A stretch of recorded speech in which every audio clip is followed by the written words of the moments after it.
नवरात्रि यानी महाशक्ति की पूजा के 9 दिन, जिसमें देवी के 9 स्वरूपों की आराधना की जाती है। हिंदू धर्म में नवरात्रि के पर्व का खास महत्व होता है। चैत्र माह में पड़ने वाली नवरात्रि आम जनमानस के बीच खूब प्रचलित है। नवरात्रि में नवदुर्गा यानी माँ दुर्गा के 9 रूपों की पूजा का विशेष महत्व होता है। माँ दुर्गा इन रूपों को महाशक्ति कहा गया है। हिंदू धर्म शास्त्रों में माँ दुर्गा के जन्म से लेकर महिषासुर से युद्ध और युद्ध में विजय पाने तक उनकी शक्ति को अनेक रूपों में परिभाषित किया गया है। या देवी सर्वभूतेषु शक्ति रूपेण संस्थिता नमस्तस्ते नमस्तस्ते नमस्तस्ते नमो नमः। नवरात्रि की शुरुआत होते ही 9 दिन तक घर, मंदिर और पूजा पंडालों में दुर्गा सप्तशती के इस मंत्र के जाप किए जाएंगे।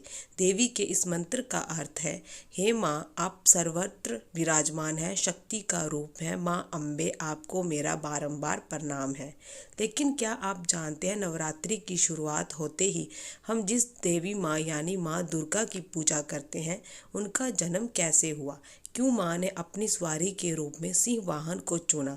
और क्यों नवरात्रि में कन्या पूजन से माँ का आशीर्वाद मिलता है? आइए जानते हैं माँ दुर्गा और नवरात्रि से जुड़े ऐसे ही कई सवालों के जवाब। कैसे हुआ देवी दुर्गा का जन्म? हिंदू धर्म में देवी के कई रूप बताए गए हैं, लेकिन मान्यता है कि देवी का जन्म सबसे पहले दुर्गा के रूप में हुआ।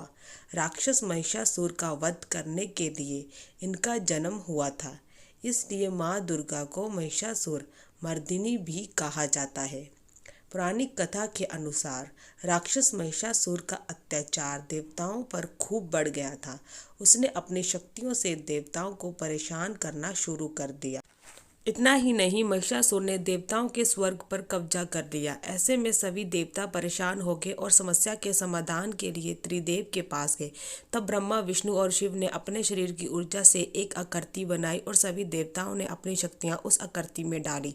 देवताओं की शक्तियों से दुर्गा का जन्म हुआ, जिसकी छवि बेहद सौम्य और आकर्षक थी और उनके कई हाथ थे। देवताओं की शक्ति से जन्म होने के कारण ही इन्हें शक्ति कहा गया। दुर्गा में सभी देवताओं की शक्ति थी, इसलिए ये सर्वशक्तिमान हुई। भगवान शिव से उन्हें त्रिशूल प्राप्त हुआ, विष्णु जी से चक्र, ब्रह्मा जी से कमल, वायुदेव से नाग, पर्वतों के देव हिमावत से वस्त्र, धनुष और शेर प्राप्त हुआ। और इस प्रकार से एक एक कर देवताओं से शक्ति प्राप्त देवी दुर्गा बनी और महिषासुर से युद्ध के लिए तैयार हुई। नवरात्रि का पर्व 9 दिनों का ही क्यों? कहा जाता है कि माँ दुर्गा और महिषासुर के बीच 9 दिनों तक युद्ध चला था और 10वें दिन दुर्गा ने महिषासुर का वध कर दिया। इसलिए नवरात्रि का पर्व 9 दिनों तक मनाया जाता है और 10वें दिन विजयदशमी होती है। हालांकि 9 दिनों तक नवरात्रि मनाए जाने को लेकर यह भी मान्यता है कि महिषासुर से युद्ध के दौरान माँ दुर्गा ने 9 रूप धारण किए थे।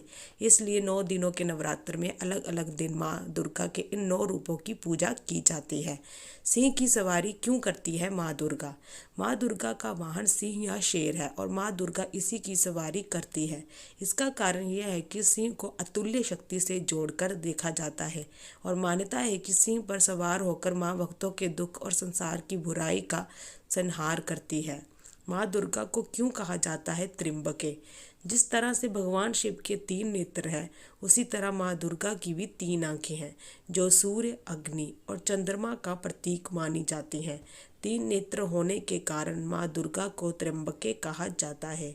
माँ दुर्गा की मूर्ति के लिए तवायफ के आंगन को मिट्टी क्यों ली जाती है? माँ दुर्गा की मूर्ति बनाने के लिए तवायफ के आंगन की मिट्टी को बहुत ज़रूरी माना गया है। इससे कई पौराणिक कथाओं व मान्यताएं जुड़ी हुई है। तवायफ या वैश्यों के आंगन की मिट्टी से माँ दुर्गा की मूर्ति निर्माण के पीछे यह भी एक कारण है कि जब भी कोई पुरुष तवायफ के पास जाता है तो अपनी सारी अच्छाई और पवित्रता उसके आंगन में छोड़कर ही भीतर जाता है।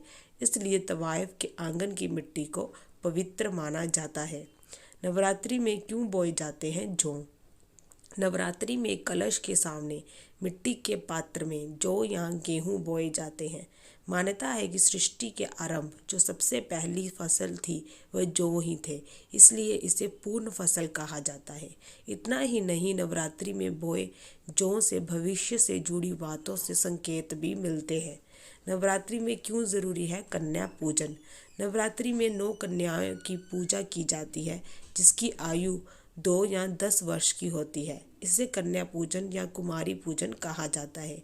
छोटी कन्याओं को देवी का रूप माना गया है। शास्त्रों में हर आयु की कन्या के महत्व के बारे में भी बताया गया है। अगर आपको हमारी ये वीडियो अच्छी लगी हो तो हमारे चैनल को लाइक, सब्सक्राइब, शेयर, कमेंट जरूर कीजिएगा। धन्यवाद।